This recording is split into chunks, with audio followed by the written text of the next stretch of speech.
one-sided affair in Anantapur as India D got the better of India B by 257 runs in the final round of Duleep Trophy matches. Well, the India A versus India C match is still going on, so we'll keep you posted about the latest updates of it. But then in case of India D versus India B, well, it was a comprehensive victory for the Shreyas Iyer led India D, who made sure that they completed their first win in the ongoing tournament. So let's just have a look at the scores here first of all before we get to the performances of the potential India probables. Well, India D batting first, they scored 349, and India B in this case, in reply, they were bowled out for 282. They did have a good chance of maybe getting that lead, but then they lost a few wickets in the middle.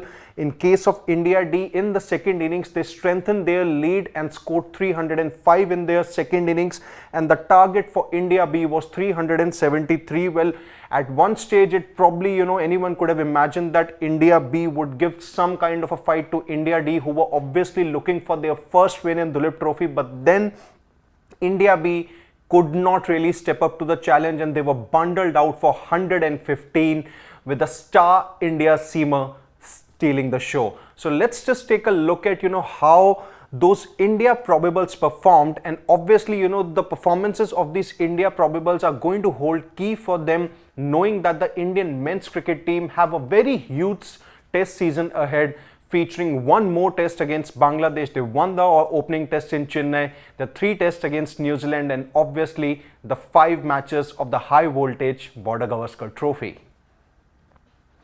Well, it's Arshdeep Singh who finished with a total of 9 for 90 versus India B. Well, he took 3 wickets in the first innings and in the second innings when it really mattered the most, when India D were desperately looking for their first win in the Duleep Trophy. He stepped up to the plate and got a 5-wicket haul to make sure that India D registered a brilliant victory. Well, then in case of Arshdeep Singh, in the 3 Duleep Trophy matches that he has played, he picked up 13 wickets. He's definitely among the top 5 wicket takers in the Duleep Trophy 2024. And what it has basically done is that it has given the BCCI selectors another option of having another pacer for the New Zealand series and obviously the Australia tour, which is going to be a long one, and that's going to begin in November, in the 3rd week of November.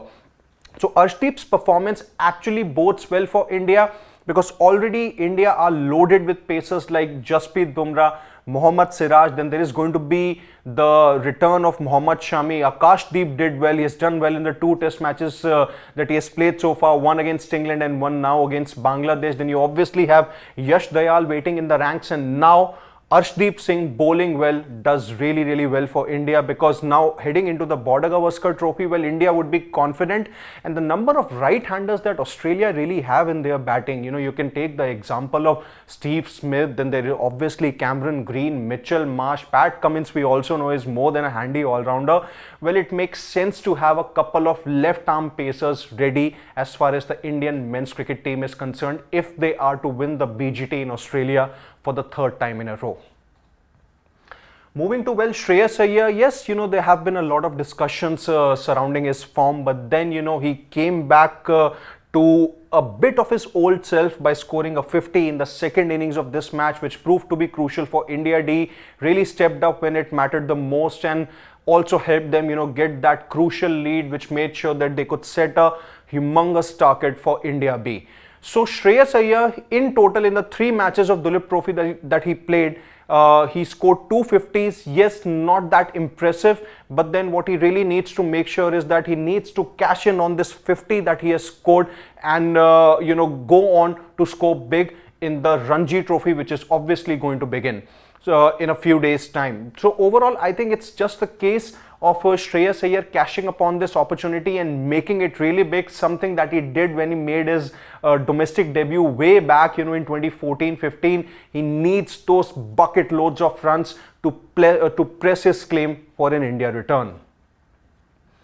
Now moving to, well, Devdutt Padikkal, well, he scored a 50 in the first innings and couldn't really do well in the second innings. But overall, in the 3 matches in the Duleep Trophy so far, he has scored 350s. Well, it obviously, it's great news for the Indian men's cricket team also, because he did make his debut against England in Dharamshala, got a good 50 plus score there. So what his form also does is that it provides India another batting option. Well, in case of Padikkal, he showed flexibility by batting at the top of the order and even in the middle order in the Duleep Trophy. Yes, it can be argued that he was probably preparing himself by batting at the top of the order to get ready for the Ranji Trophy, because he is set to open for Karnataka there. But then I think he also showed that adaptability, that if there's any last minute injury that the Indian men's cricket team suffers, he can be ready for any position, and definitely selectors would be keeping a keen eye on this. Moving to, well, another potential candidate who has expressed his interest of making a test comeback, it's Suryakumar Yadav. Well, it did not really go well for him. He managed just 5 in the first innings and 16 in the second innings, a total of 21 runs. Well, he missed the first couple of rounds of Duleep Trophy due to a hand injury that he suffered in the Buchi Babu tournament. Came back but couldn't really make an impact. So that's where I think Suryakumar Yadav once again, falls down the pecking order. What he now needs to do is that obviously do well in the Ranji Trophy, score those big hundreds, as something that has been said by Sunil Gavaskar, the Indian legend, a lot of times, that you really need to get those big knocks so as to press your claim for an India return. So that's what I think Suryakumar Yadav, just like Shreyas Iyer, needs to do that only. Moving to Mukesh Kumar, well, just like I would say Arshdeep Singh, well, he's done well in the Duleep Trophy. So he's currently the second leading wicket taker in the Duleep Trophy with a total of 15 wickets, just behind Anshul Kamboj, who has 16 wickets so far. So in case of Mukesh, he finished with a total of 5 wickets in this match, did leak a few runs, but then these things usually happen in cricket. With Mukesh, the thing is that, he's another pace bowling reserve that India would obviously have a close eye on, because you really need as many backup pace bowlers as you can, who are going to be ready for a big season ahead that obviously India has begun. And last but not the least, it is Sanju Samson. Well, it was his second match in the tournament. He scored 100, a crucial 100 in the first innings, then even scored a brilliant 45 in the second innings, batted in the middle order, even kept wickets for India D. I think what he really needs to do is that just keep on continuing the momentum. You need big scores. Obviously, he's facing stiff competition from the likes of Rishabh Pant and Dhruv Jurel. But then, despite the fact that Sanju Samson is aging, he's 30, that doesn't mean that he can still rule out an India Test place, which could happen if he does what is actually required to be done. So what are your thoughts about the performances of Shreyas Iyer, Sanju Samson and Arshdeep Singh heading into the New Zealand series or the Border Gavaskar Trophy?